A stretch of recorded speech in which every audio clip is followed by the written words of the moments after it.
find yourself looking for a pretty, maybe elegant way to decorate your polymer pieces, but you don't want something too difficult, you will love this technique. It's so easy, even a beginner can do it. Hey there, Sandy here. If you love fantasy and imagination and want to be inspired and grow in your creativity, you're in the right place. Welcome to another polymer clay tutorial at keepsakecrafts.net. These vines and flowers can be added to anything. Beads, pieces you've already made that need a little something more, fairy houses, dragons, and they don't just have to be polymer clay. You can use these same techniques with air dry clay or epoxy clay. You can just do it freeform, or you can first do a little planning. Use a Sharpie marker to trace your shape several times. Then use a pencil to sketch in different designs. Push yourself to do 5 or more. You'll often find better designs the more you do. You can see that for this one, I settled on this design. Next, you'll want to choose your colors. You only need teeny tiny bits of clay, so look for favorites in your scrap bin. Here I picked out a green and a red from my scrap bin, and I added a little bit of pearl to each one to make a few different shades. Then you'll want to start with a baked base. I've got this hollow bead, which I will tell you more about later. These are just flat sheets with some texture and mica powders. Apply a thin layer of liquid clay all over your background. In my case, in these pieces, it also has the benefit of sealing in my mica powders. You can secure your piece to a tile with a bit of poster tack or Blu Tac while sculpting. This isn't polymer clay, and don't forget to remove it before baking, as it will melt in the oven and make a mess. Ask me how I know. So make sure you keep this quite separate from your clay and don't mix it in there by mistake, which I've nearly done a couple times.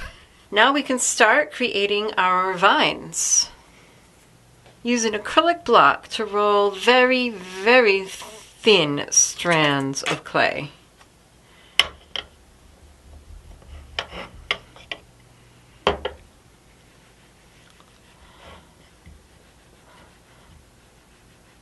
Check them occasionally against your piece to be sure that the proportions are nice. Chunky vines don't look so great. I like to cut them into manageable pieces and then roll them out even thinner. And if it breaks apart, that's okay. You just have this really delicate thin tip where it broke apart. Now you can arrange them on your piece, adding curves, loops, tendrils, however looks good to you.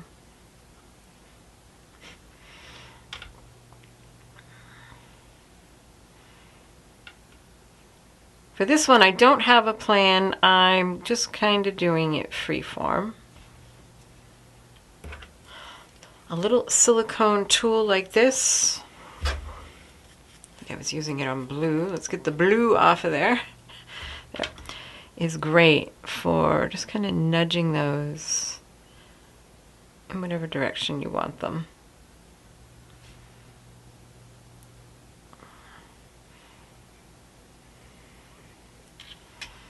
Changing my mind here. That's kind of pretty. Kind of having an idea in my mind of where I'm going to put flowers, and that way I can have like the ends of the vines in those places that will be covered by flowers.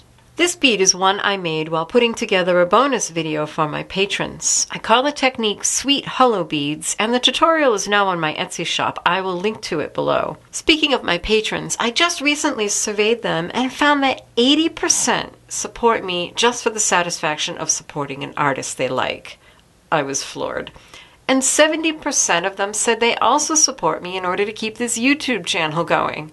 So if you're enjoying this video, be sure to thank my patrons. Patreon is kind of like the tip jar for the internet, but it's more because patrons also get sneak peeks into my creative process, behind the scenes.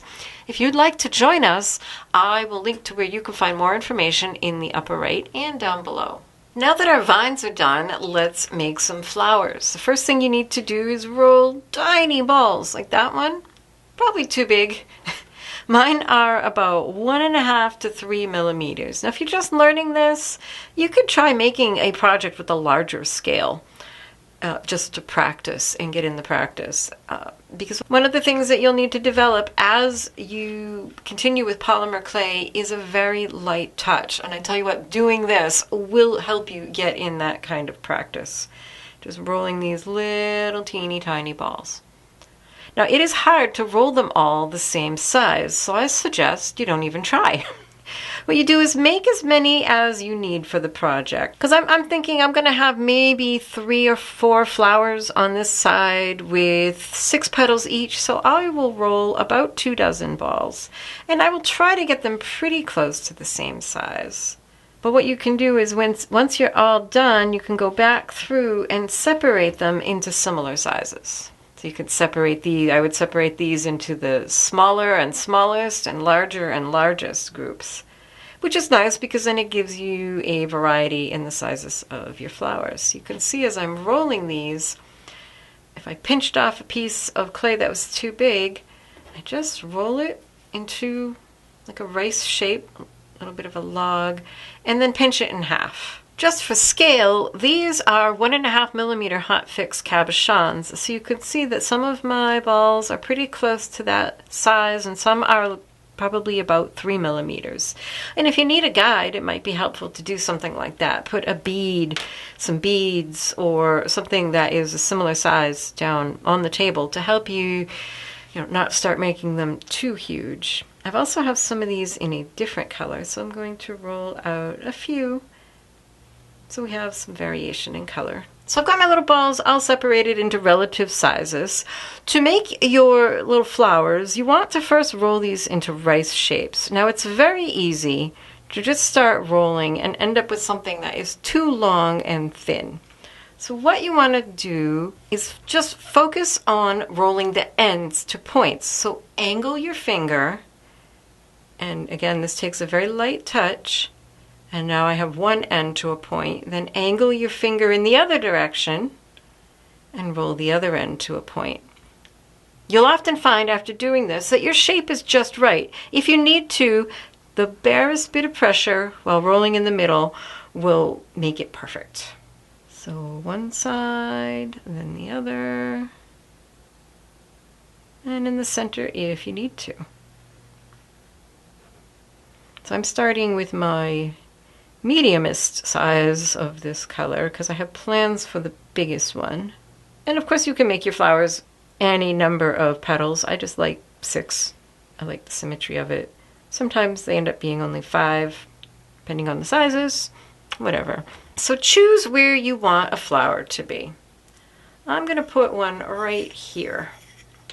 And I'm going to have the center pretty much where those ends of the vines are meeting. Place a rice-shaped bit with one pointy end pointing to where the flower's center will be.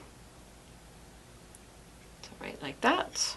And this is one of my favorite tools of all time, a curved or a bent needle tool. You're going to use that to press it in place and add some texture and dimension. The pointy end of the tool should be just in a bit from the outer edge of the clay. So not at the tip of your piece, but right there. And then press. You can also use this tool if you press a little too hard and the background is showing through more than you like. You can kind of nudge it back into place. The tiniest of taps. Then repeat to add the rest of your petals. In this case I'm making 6 petals, so I'm going to add one directly across from that.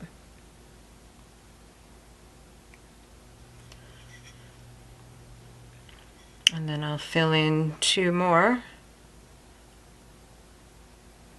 on each side. And if you make a mistake or you make something you don't like, you can just scrape it up, roll it back into a ball, or roll another one.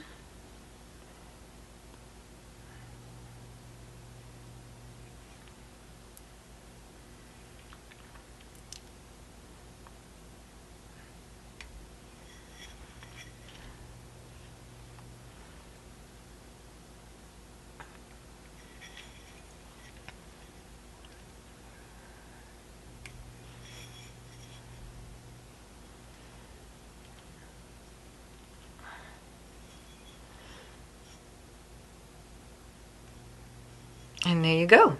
Isn't that sweet? Now to make a flower with a double row of petals, start with the outer row with slightly larger balls of clay. That's what I was saving these larger ones for. And don't have them quite touching in the center. So I'm going to put my kind of main focal flower here with the center right where these are meeting. So I'm going to leave a little space for an inner row. Just like that. That isn't very good. No, don't like that one. So you just scrape it up, roll it back into a ball, roll it back into a rice shape, try again. That's better. I want a little bit more room. So I'm going to put these further out. And my pretty curly-cue. Whoops. Alright. You know, a friend of mine, who actually taught me how to do lamp work glass making years ago, she said something once that is so profound, and it really applies to anything you do in any kind of artistic, really anything, not even artistic, whether you're a woodworker or a carpenter or a stonemason or a plumber. It's not what you can make, it's what you can fix. And it's really true. If you know your craft and your materials well enough to be able to fix problems, then you're well on your way to mastery. It's the beginners that get all kerfluffled and don't know what to do when something goes wrong. Now I will prepare another row of petals, and I'm going to use this other color over here, the slightly lighter red, to do the inner row. And I'm putting these inner petals just like I did the first one, so they'll be touching in the center, and I'm putting them alternating in between the first row. But of course you can design your flower however you like. In fact, let me know in the comments what other types of flowers you'd like to learn in this style. Well, that's kind of pretty. Makes me think of a poinsettia, which is what I had in mind when I chose these colors, because as I'm recording this, it is just a couple weeks until Christmas. Now, for the centers, you can do a couple things. You can add a crumb of clay. Seriously, that's too much. A crumb, like the kind you would sweep off your table and throw away. Well, I don't throw it away, but a little tiny crumb. And you can handle this a couple ways, depends on the style of flower that you're making. So you could use a dotting tool and just press it in. Or you could take your needle tool and just kind of poke it all over to make a texture. This would be a great place to use some of those aforementioned hot fix cabochons. They have an adhesive on the back that is heat activated, and so when you put it in the oven to cure the polymer clay, come on, flip over, there we go, the adhesive activates and it's on there permanently. It's actually a cute idea to have that little bit of green back there, especially if you're going for a poinsettia. There. Once you're done with flowers, you can add leaves, and making leaves is the exact same process as making flower petals. Roll little balls, roll them into rice shapes. If you want slightly longer, pointier leaves, you can just roll them in your fingers like this, and it's a little bit quicker of a process. It just depends on the shape you want. One thing that's nice is by this time, if you've been using your needle tool, it will probably be just a little bit tacky, and you can probably pick up a leaf on it just by tapping it, and then just use it to place right where you want it. And I used the different shade of green just for variety, and there you go. Try not to add a dent to your vine as you're adding the leaves, and you might have to use that curved part of your tool to kind of straighten out your vine and make it back into the shape you want.